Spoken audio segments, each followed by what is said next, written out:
How to remove transaction history in OneXBet app. I'm gonna guide you through the process on how to do it. Let's get started.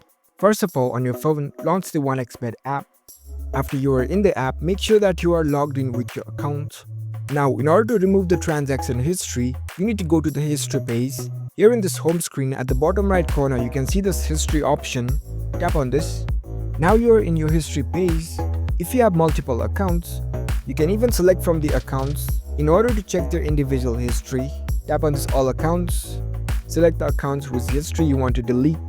And also, there are different types of history. You can see this bet history at the top. If you tap on it, it'll give you the options to choose the type of history. So you can select the type of history from here. And all of your transactions you have had before will show up over here. And if you want to remove these histories, you can select them individually and delete them. So that's it. That's how you can easily remove transaction history from your OneXBet account.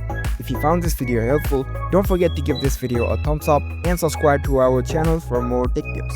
Thank you for watching.